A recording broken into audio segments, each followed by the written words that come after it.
with that intro. God, I kind of wanted Hey, to keep going. I wasn't upset by that at all. we'll get you the backtrack on that. Welcome back to Block Fuel Live on Stocktwits. We got Anthony Anzalone, also known as Burnt Banksy from Xion, joining us today. Welcome, Anthony. Thank you for having me. Yeah. So crazy week. We honestly, if I had one word to describe you, candor. Appreciate you cutting through the BS as always, even when you're speaking about your own company, your own project. So honestly, not a better time to have you on because it's been nuts. Yes. Nobody knows what's going on with the market. Things are changing based on, a single tweet. Literally, I was just gonna say that.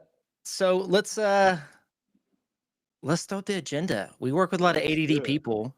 What a handsome guy. We got to have some structure to it. So super handsome guy. Oh, you just threw that on the College with Eric, didn't you? Yeah, just threw it up. You show me in there. About that. We'll get in that. And as well, we were just talking about this and setting the stage. What the fuck was yesterday? Yeah. What's going on with this market? Look, I'm not going to put you on the spot, Anthony, as a quant. I could answer it. No, I could answer it. But we want your opinion of what's going on in these markets with the stock market, with crypto, regulation, tariffs. What is your opinion on it? Yeah. Well, first of all, I don't know what the fuck's going on. I think that you got two groups. You got it's completely over group, and then you got the people who are holding on. I think Arthur Hayes kind of nailed it best with just the Yahtzee moment of let's start printing some money. And I think you got a lot of obviously macro uncertainty, but mixed in with this idea that someone somewhere is going to start printing money. Obviously, that's great for crypto, and obviously that's great for stocks. Yeah. And we saw Jeff Park from Bitwise, who he's spoken with. He was saying, look out for the Scrabble letters coming through. Yep. Scrabble letters meaning some kind of TARP, temporary asset relief program. Numbers that they're hey, we don't want to say it's QE, but it's QE. Definitely not QE, but it's kind of QE. Something crazy under the hood. So a little, let's get a little bit about yourself first. How did you get into the digital asset space? You're in New York. You're surrounded by traditional finance. What has kind of been your introduction to this space so that we can introduce to the Stocktwits audience who's trying to learn, hey, how do we dip our toes in this? Who's this kid and why should I be listening to him effectively? Exactly. And that's a good question. I would be questioning the same thing even after I give my introduction. Regardless, my name is Anthony Anzalone, or Burnt Banksy, as it says right here. I got that because I took a Banksy art piece about 4 years ago, lit it on fire, broke the record for NFT sales, and then was the highest NFT sold on OpenSea for all of 2021. Since then, my protocol Xion, which I founded, raised $36 million to make crypto completely disappear. And so, yeah, we have been kind of, as it kind of says here, we're the first MiCA-compliant L1. Been speaking on the New York Stock Exchange as of recently, a lot of great partnerships with Anchorage. And my real intro was going to college with Eric, the CEO of Injective.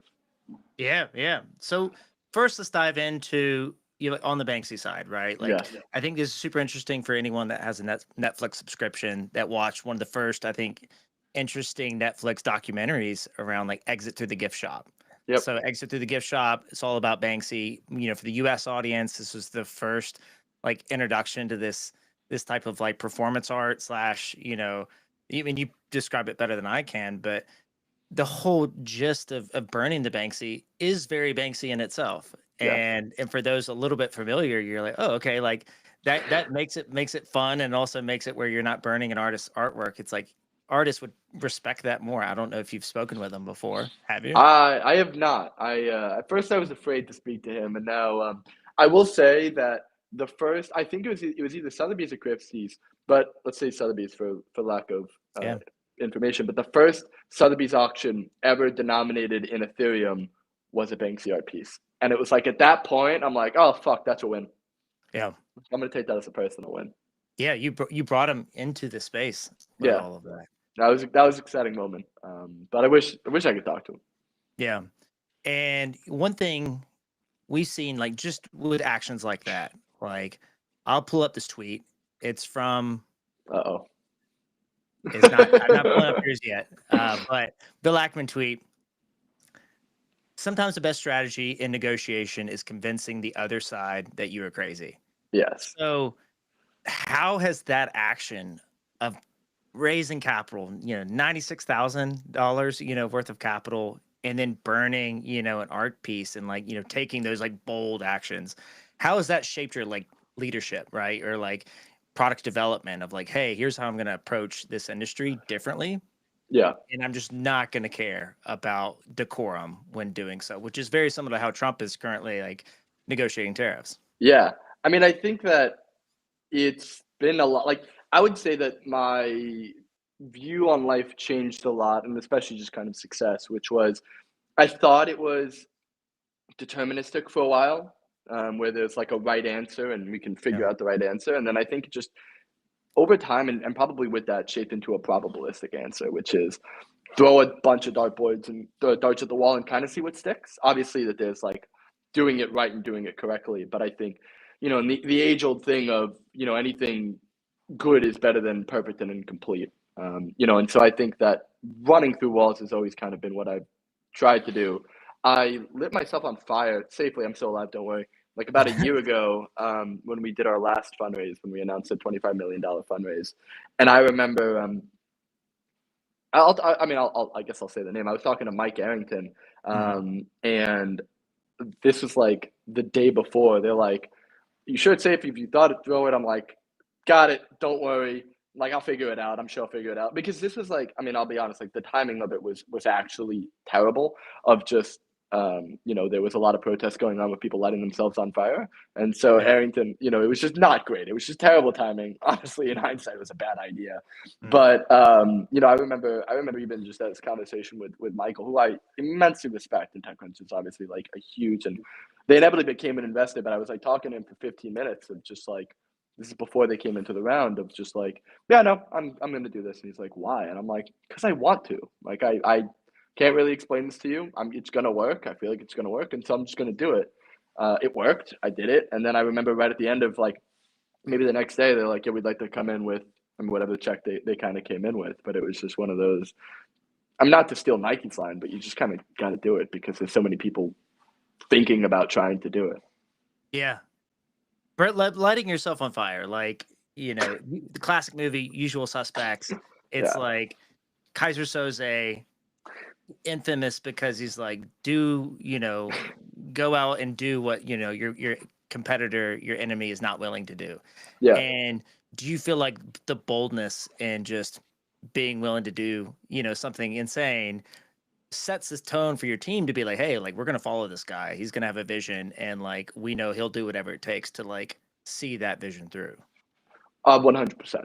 I think that goes to like, I was thinking about this a while ago because, or actually this week, which was legitimately like founder-led TikTok. I hate TikTok. I hate TikTok so much. Yeah. But you know who else hates TikTok so much? The founders of every other tech company. And like, this is a kind of a different level, but like that valley of kind of cringe posting or whatever is that real separation between like whatever it takes. Obviously, TikTok's a very different example than lighting yourself on fire.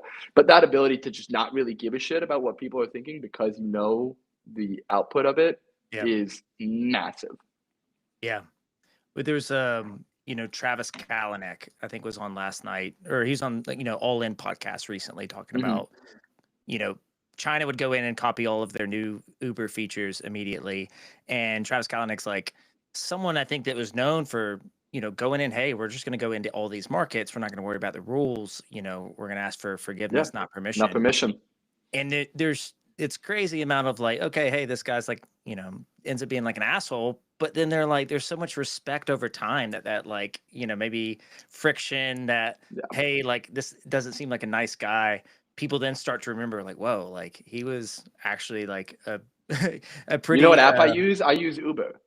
Yeah. Like, I completely agree. I mean, I think that like, there's no one's going to remember. People are going to remember Uber. No one's going to remember you for being nice. I would like to be nice. Like, I hope to not be an asshole, quite honestly. I think there's ways to do that. But at the end of the day, like, I think if you have that vision, if you have that mindset, you know what is to be true, then fucking run for it, because what's the worst thing you're going to do? Fail. And you're back exactly where you are right now. Who gives a fuck? Yeah. So speaking of Uber, and Yes. this kind of like this goes into Oh, nice segment. I like that. always. I like that. mean, I like I that. saw the All In podcast clip like last night, so that was a nice segue into it. But you guys abstracting away the crypto side, right? Like Yeah. I think we're at a point where we've seen lows in a lot of the major altcoins and like alternative L1s out there, and people are really questioning, hey, what's coming back? You know, what is actually like a real crypto project that wasn't just a pump and dump, or wasn't just, hey, VCs are gonna like invest in this and then use retail as exit liquidity. So it's cool with you guys coming in, a ticker that Stocktwits community knows, loves, Uber. What are you guys doing with them? How are you bringing blockchain to this big name? Yeah, we've been working with this company for quite some time. First was kind of this customer attestation idea, then a sweepstakes idea. Now we actually have, I don't think this is public on the PR yet, but signed contracts to be working with them. And a lot of this is just, this is a project that built on us called EarnOS. Very, very excited for their growth. And I think they just hit 2 million users this week, which has been really, really freaking exciting.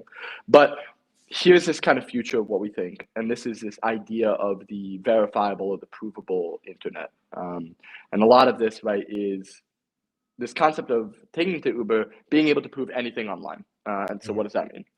This company EarnOS goes to Uber and is like, hey, for advertising, wouldn't it be great if we could just take the highest riders of Lyft or Bolt or Grab and directly pay them to switch to Uber? And with we'll call zk-TLS technology and a lot of blah, blah, blah blockchain jargon, we're effectively able to not only prove that you are, let's say, a top Lyft user, but then get you paid by Uber to swap over. And like I think there's 150 other brands that we're working with, and very, very, very exciting possibilities. Like Robinhood users paying off eToro users to switch over to Robinhood. Really exciting for that. But Uber's been this kind of breakthrough one for us, and really, really been super excited to work with them, and actually have some more news coming out with them. I think next week or the week after. Oh, you got to, I think I think it was kind of what I just told you, but yeah, it's yeah. But the use case itself, I think we always like to make somewhat like stock comparisons, right? To a lot of the Stocktwits audience, we're saying, hey, traditional equities. Here's some of these startups. Here's some of these new projects sort of building things that can be similar. So the one I would nail for you guys today, the comparison I'm making is Twilio. So you see EarnOS and the Uber example, somebody building on you guys, but you guys are building this like infrastructure, middleware. And don't hate me if it seems I'm limiting you. I mean, Twilio is a successful company, but trying to get people to wrap their heads around, hey, this is how Xion's kind of working. They're like abstracting complexities away of making like in-app phone calls or in-app messaging that Twilio provides, but in a way that like you nailed it. has It's really easy, good growth. right? It's the idea is you just want it to be easy, and I think that the main thing that crypto hasn't done well is explain to people who don't care what the hell the value of crypto is. And you ask anyone who's really in the industry, and you'll probably get a 30-minute rant on something about security and decentralization. But unfortunately, no one actually cares, right? And so the idea that, let's just say, I have this really funny and stupid example, but it's funny, and it just tends to work. It's something that we're able to prove is we're going to be selling these blood alcohol test things. And so if you blow into it, we can effectively prove on chain if you're drunk or whatever your blood alcohol level is, or if you want to expose that data or not. But then the interesting thing is we're also building like a social network that comes with that you can only log into if you're drunk. Or you can then play a driving simulator game that'll give you a multiplier depending on what your blood alcohol content is. And all of these, you don't really have to, you effectively just switch a tab. And I know it's kind of a joke, but then there's an aspect to that, which is like this idea that there's this separation right now between the digital world and kind of the physical world. And blood alcohol is something that is in the tangible world, but it's not on the digital world. And so being able to, let's say, go to Robinhood, and Robinhood is like, oh, you're actually drunk right now. Here's reduced fees. That's something that I think would be actually really funny. You know, and it's little things like that. Now let's bring that over to something that's more real, which is money or real estate, things that have existed in the physical world that are moving to the digital world. And then you start to see this aspect of crypto coming to life. Yeah. We when I was in college, University of Georgia, in my friend's dorm, they had like a wooden bunk bed, and then one of them had this like breathalyzer, and so they would Yeah, blow into it with a Sharpie. They would like mark out, and they'd have this leaderboard that's of awesome. like of who's doing the most. There was not driving involved because we were like Good. fresh. Of We were course not. freshmen at the Yeah, of course time, not. so we were just like That was walking the through the reason door. why there was no driving involved. Or Why not? people are Yeah. putting up numbers in Yeah. Morris Hall at Georgia. So I was, um, yeah, no, I was hacking together something last night. Well, I mean, it's a stupid side project, but it was like, do you remember Be Real? yeah. All right, so it's Be Real, but you got to clock in your blood alcohol level, and then you get to like flex with your friends at like 2 p.m. on a Friday who's got the highest blood alcohol. But it's dumb shit like that that I love. Just love it. Yeah, and that's the thing where on the outside, when we're bringing people over, into crypto, blockchain, they see some things and like kind of shocking, right? They're like, what is this crazy use case, or or it's a meme or it's a joke. But then they're also proponents of capitalism, right? Mhm. And of doing, allowed both art. You can go make whatever art you want. Like Banksy went out and just starts, writing on walls and making something unique, but as well as capitalism. It's like, hey, if you want any company to start up and you see the United States of America and the economy and the strongest in the world, it's because you allow people to be enterprising and have control over starting a business and the chance to fail, the chance to be really successful. Yeah. From your perspective, what would you say is other things that crypto has not done right that you're making a point of like we're going to approach this differently? Oh, fucking everything, dude. I don't know.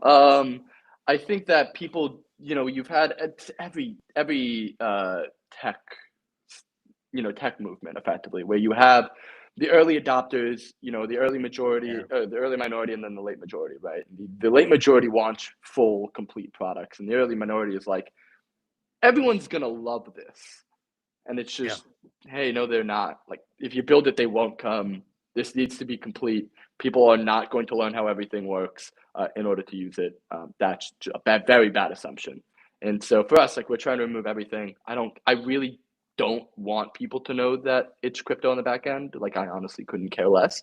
But I think that there are some really cool things that being built on a blockchain actually does. Yeah. And do you feel like with it's really like takes a lot of your own legwork just to like prove out to some of these Yeah. traditional, finance people. You're in New York, you're able to like go down to, the stock exchange, you're able to, talk to people in larger investment banks, and you guys raised a bunch of capital, so you obviously had to pound the payment for that. Like Mhm. what's that process been like getting people to take the crypto side seriously?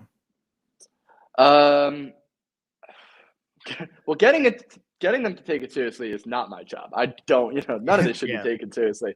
I light Yeah. things on fire for a living. Like, this is not. I'm not that person. Yeah. But I'll make, I would say that there's potential, right? And like, Mhm. the easiest aspects is with remittance. Like, people understand the value of sending money. That's not difficult. And I think that you make comparisons to, I think an interesting example is just like, you look at like how intellectual property sparked the industrial revolution. It's actually a Mhm. very interesting concept where people were then able to create businesses and do things and kind of break off from this kind of class setting, because of the kind of concept of intellectual property. And I think now what you're seeing is this second wave of intellectual property, where rather than just like intellectual property, it's property. And Yeah. as we enter a digital world, like, the issue with the internet, and it's been the issue of the internet for in the last 30 years, is that it's a cesspool, right? There's the line, don't believe everything you see on the internet. It's like, well, let's fucking change that. Yeah. And you're like, you guys also like are playing within the rules of say compliance, right? So you mentioned earlier first MiCA certified L1, and what drove you guys to like want to like meet that standard? Are you guys like go look at a lot of European projects? Is it people building on you in Europe? Dude, I'm fucking tired of building without regulation. Quite honestly, like I mean, we've been building for quite some time, and it's just, especially I mean, we're here in New York. We never left New York. Yeah, A lot of people have. Like it got scary for a while, especially that's with big. Yeah. Gensler. You know, and so I don't think it has anything specifically to do with the EU or to the area, but it really was like the first kind of regulation that we saw. And Mm. so just the ability to kind of jump onto that and be kind of one of those first movers and be ready and be willing.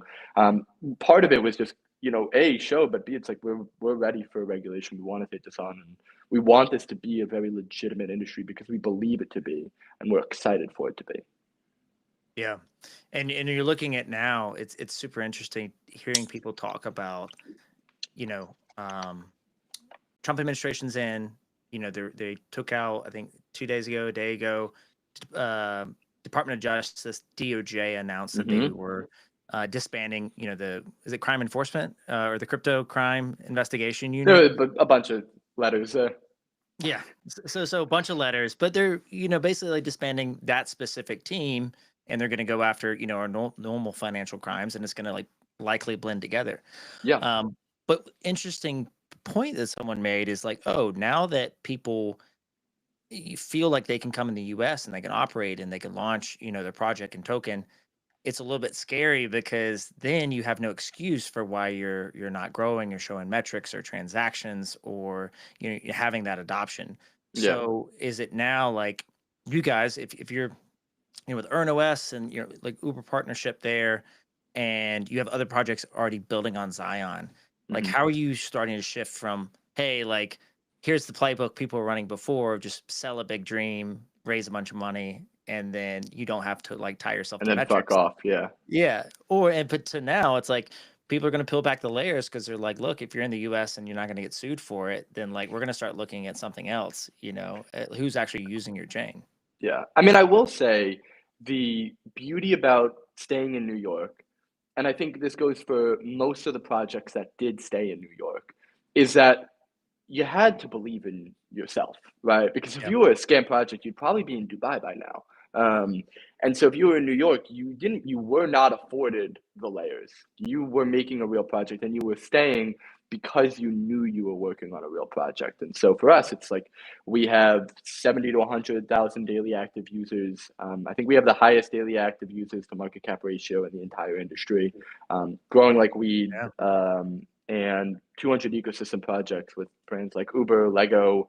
I mean, absolutely killing it. So honestly, it helps us if people pull back the onion because we're very fortunate to be able to have been crushing it, I guess. Yeah, yeah. So tell us a little bit about like the token itself. Like how do you guys kind of reward people within like the projects we're building on you? I think you know, Avi who couldn't make it because I think he has stomach bug or ate something wrong, you know, for lunch. He's But just been you looking at the charts all day, dude. I would be sick too, to my yeah, stomach. yeah. It was woke up and he just puked all the game, you It know, a just lot of the saw we games were down yesterday. there. But I don't hold any Xion disclaimer, but I think Avi does. You know, he believes in you guys. Not that I don't believe in you guys. I just kind of distracted right now by everything in the market. Yeah. So how does your whole kind of ecosystem work?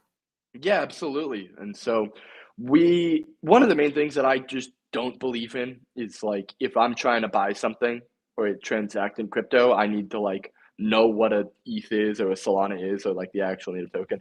If anyone Yeah, listening has actually tried to use it, it's absolutely missable and it's one of the largest pain points. Everything for us is dollar denominated effectively. And so being able to use credit card, debit card, anything you want throughout the entire ecosystem. And I mean, if you want any type of token, but that's like advanced features. yeah, And then effectively where that token fits in is like the ability to kind of have that and then reward the validators and reward an open public blockchain securely to be able to facilitate all of this while still being able to maintain that like very, very clear abstraction. And then yeah, you win off of economies of scale, right? yeah. So that level, you're paying validators just like any other blockchain. Of like, Yep. look, we need you to decentralize. We have to have an economic incentive to do Mm-hmm. so. You know, but then on that layer above you, you're not requiring every gas fee to be paid in ETH in the same Yep. way that, like Ethereum's built. You're looking at, oh, hey, like let's have more flexibility on the, micro economies that are built within each of Yeah. these apps. Yeah, and so like building a parameterized fee layer, effectively separating the user from the technology as it should be, right? Yeah. Because think about it, if you have to do that, you're a new user, you're going to Coinbase, you're KYCing, you're buying it, you're bridging it, you're then downloading a wallet, sending it to that wallet. You gotta have enough gas fees in that wallet to be able to send it over, and then you can start buying what probably is then another native token on top of that. And so Yeah. it ends up being like, 40 steps that we probably cut out by just saying like, hey, that's actually pretty dumb. Yeah. And if you're trying to get people to adopt it, it's like they're Yeah. going to do it. Like you could do trade Uber credits on top and it's going to be a better system. Yeah, exactly. So you went to college. We just learned about this. Yes. You're currently today working in Injective's office and you went to college with Eric Chin. Yes. What was that like? How do you guys, stay in touch today? We stay in touch because I sit right across from him in the office. Yeah. And if anyone knows Mirza, the effective like COO, I don't know the exact title of Injective, I was just the best man at his wedding. So they are my literal best friends in the world. And it's an awesome kind of, I wouldn't say back and forth, but just like two blockchain companies kind of working together, being best friends. You learn so much. And, I was effectively kicked out of wasn't effectively kicked out, but I wasn't allowed back in my dorms because Eric and I were mining Ethereum back in the day. And that was just that was the start of almost everything. Yeah, yeah. I mean, but you're doing the right things. You're committing to it. What but you and Eric was on the show recently. We interviewed Injective at the Digital Asset Summit in New York. You guys have different personalities. How's the dynamic work out? It's so funny. I don't know. Because Eric is much more quiet, much more articulate. Yeah. Um, uh, unless he's around me, I would say. Okay. You pull it out of him a little bit. I do pull it out of him. I do pull it, especially like when we're playing FIFA together. Yeah. You really hear Eric start to yell. Yeah. Get the blood boiling. Yeah, exactly. All right. So Anthony, we're coming up on time. I think this is super exciting. What's the best way to follow you guys? Because I know everyone at Stocktwits is going to be like, hey, like if Uber's expanding and if this partnership expands, like we want exposure to this and we want to, Lego, crazy rising in value, almost as much as gold, as an index. How can they follow the news on you guys? Yeah, I would say the number one place would be Twitter. Burnt Xion. Follow me, Burnt Banksy. Burnt.com is the domain. And, if I would just say, just check the news because we'll be there. Yeah, amazing. Well, hopefully you don't have to light yourself on fire, but you do anything big, we can do come other back on the things, show, do it on here, and we'll be appreciative of that. Absolutely. Awesome, Anthony. Well, we appreciate it. We'll have you back on soon. Cool. Thanks, man.